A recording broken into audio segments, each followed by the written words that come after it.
Believe it or not, the world happens to be a really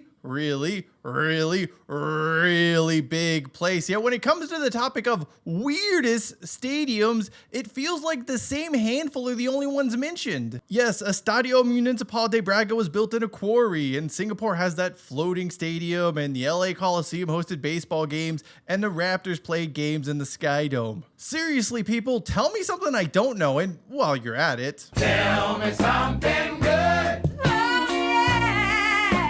I don't know if this is going to be considered good, but I can tell you about these 11 weird stadiums that you probably didn't know existed. I mean, look, technically, some of you are going to know that these stadiums existed, but let's not get bogged down in semantics. Semantics? Oh, I'm always up for semantics.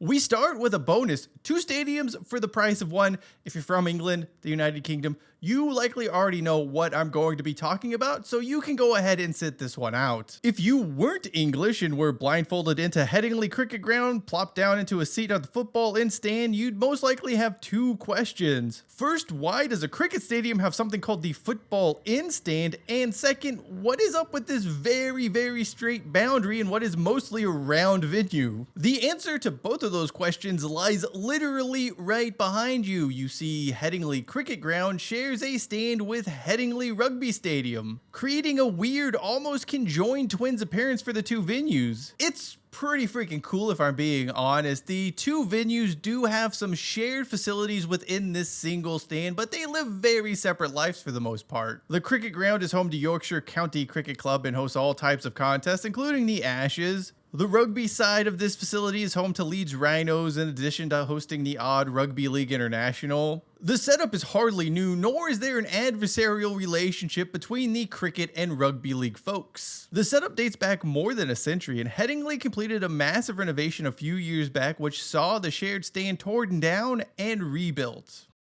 While Headingley has a cricket and rugby league ground sharing a stand, those building Estadio Manoel Barradas were like, what if we didn't have a stand or wall or anything at all? Okay, there's more to the story than that. 3 sides of the stadium are built into a hillside with the main entrance being the highest point. Now, I do want to stress it's not unusual for football or soccer grounds to have only 3 sides. Here's looking at you, Rayo Vallecano.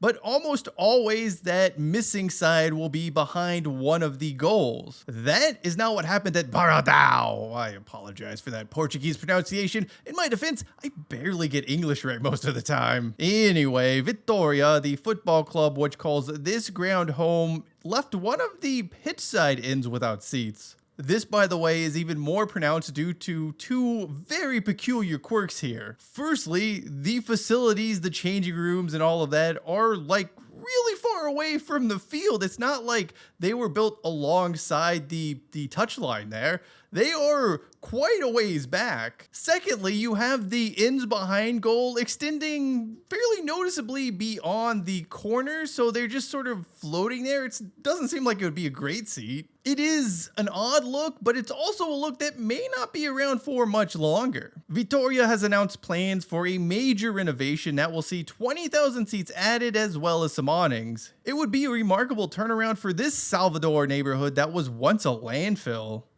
If you were a kid in the 1990s like myself who enjoyed baseball and video games, well then you had to get yourself down to the arcade to play a little clutch hitter. It had real players, which was awesome. The teams were just geographic identifiers, but that wasn't a deal breaker. The thing about clutch hitter though is it had this really odd stadium selection. There were 3 different places you could play, pretty bog standard dome and outdoor stadium, and then there was a third option, a sandlot, something you would never ever see a professional game played at in America. You see, as I got older over the years, I would come to find out a few things about clutch hitter. Firstly, the game was originally made for Japan and then repackaged to suit the American audience, and those 3 stadiums were all based on Japanese venues, which means, as you can probably guess where I'm going, there is a professional baseball stadium in Japan that has a sandlot. Real to life still exists to this day. Koshien Stadium, sugoi desu. This is a sight to behold,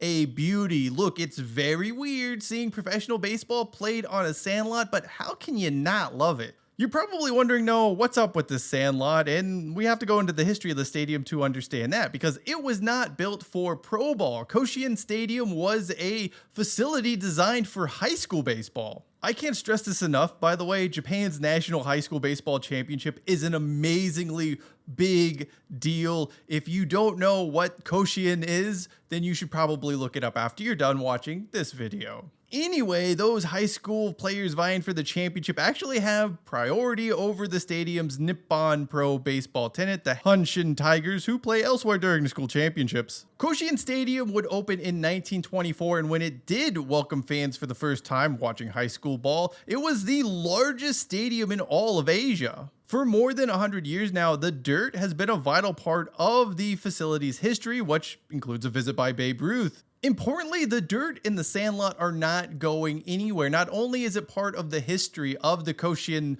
tournament, but players will actually collect dirt as a momentum, a keepsake, proof that they were participants in that prestigious competition. Oh yeah, and if all of that wasn't cool enough, Koshien Stadium also hosts the annual Japanese American Football Championship, which highlights this facility's design inspired by the Polo Grounds in New York.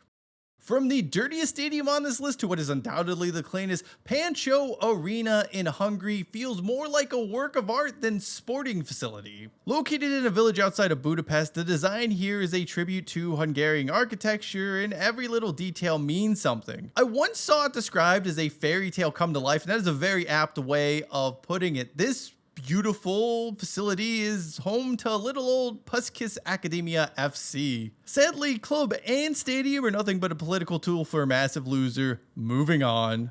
Modest Mouse once told the world,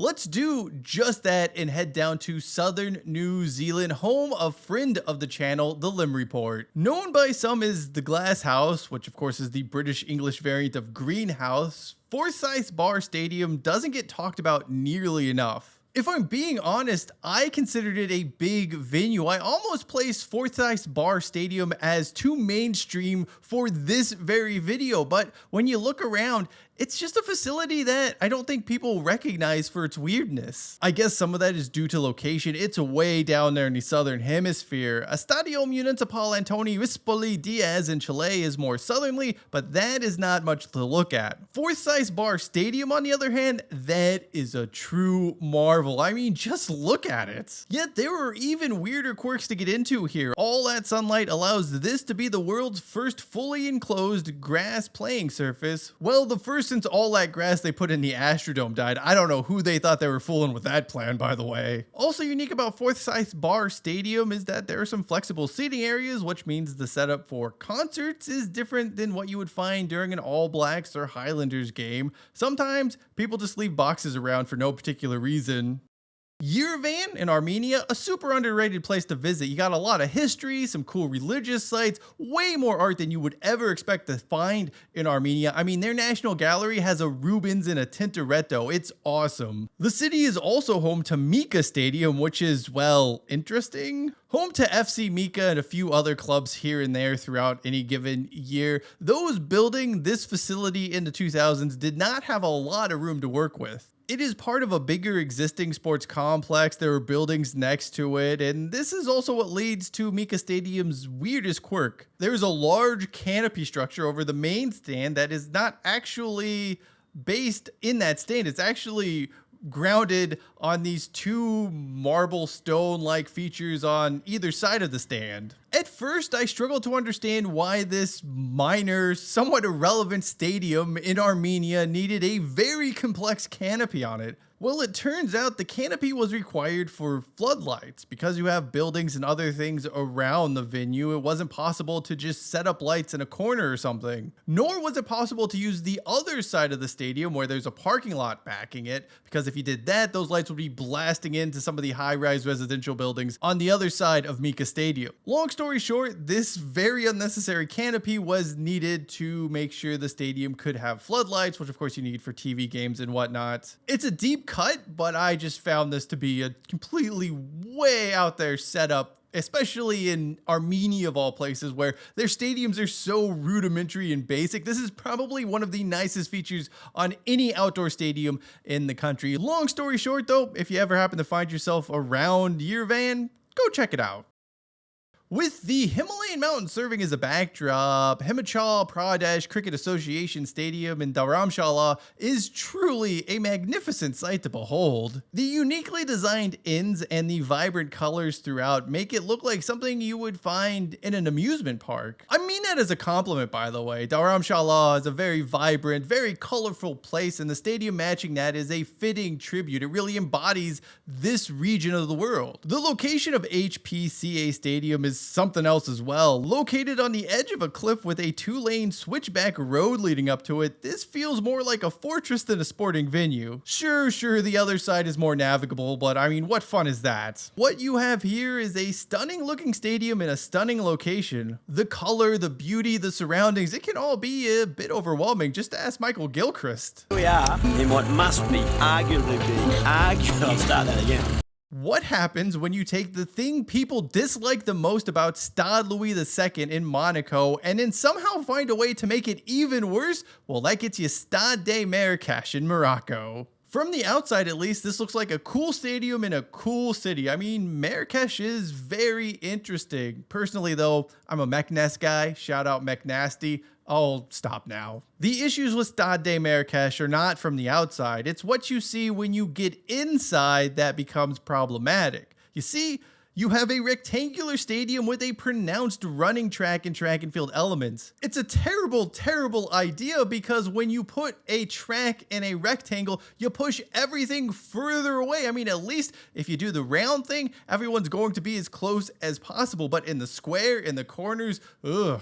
Worse yet, it took 7 years to build this facility, and all anyone wanted to talk about from day one is how far away the seats were. Make no mistake, they are exceptionally far away. You could basically head up to the high Atlas Mountains, kick it with some of the Berber tribes, and have the similar view as to what you would get inside Stade de Marrakech. More importantly, a running track completely defeats the purpose of a rectangular stadium. It's really a shame because when you look at everything else as it relates to Stade de Marrakech, it has so much potential. Great architecture, unique culturally fitting look. If you had a rectangle pitch surrounded by a rectangle stadium, it would be awesome. Thankfully, the mistake is being fixed with Morocco joint hosting the 2030 World Cup with Spain, Portugal, and like 98 other nations. Stade de Marrakech was one of the venues selected to be renovated to get it up to World Cup standards. That means farewell running track, the pitches being lowered, seats will fill in that, and it is going to be pretty spectacular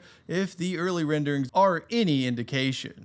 Another soccer stadium, another running track, although this one is not where you're going to be expecting it. Dalian Suoyuan Football Stadium, sometimes known as Barracuda Bay Stadium, at least to us in the English-speaking world, went all in on a water theme. It's impressive, no doubt. Unlike a lot of sports stadiums where fancy facades are just for showsies, this one in Dalian has some functionality to it. You see those pronounced ramps on the outside of the venue? Well, they've built a running track of sorts from the bottom to the top of the stadium where people can check out views of the bay. That is a running track at a soccer stadium I can finally get behind. Don't have it block the pitch, put it on the outside. Barracuda Bay Stadium is weird, but it's definitely the good kind of weird.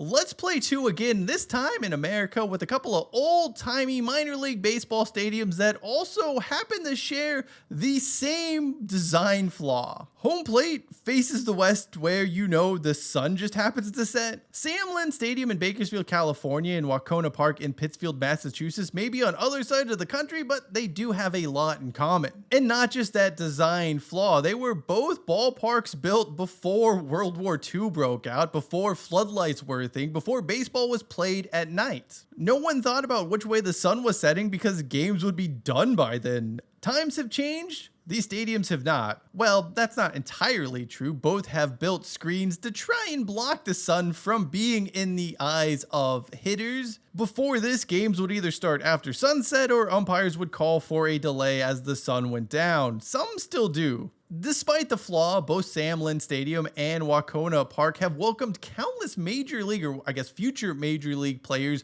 over the years, yet today both find themselves on the fringes of the sport. In fact, the Pittsfield Suns, the summer league woodbat team that plays at Wacona Park, has been inactive for 2 seasons as the ballpark undergoes renovations. They actually even thought about changing the orientation of the ballpark, but opted against it for a few different reasons, meaning it'll still be right there, facing west, looking at the sun as it goes down. Meanwhile, upgrades have been made to Sam Lynn Stadium this year with a focus on eliminating sun exposure, well, at least for the fans.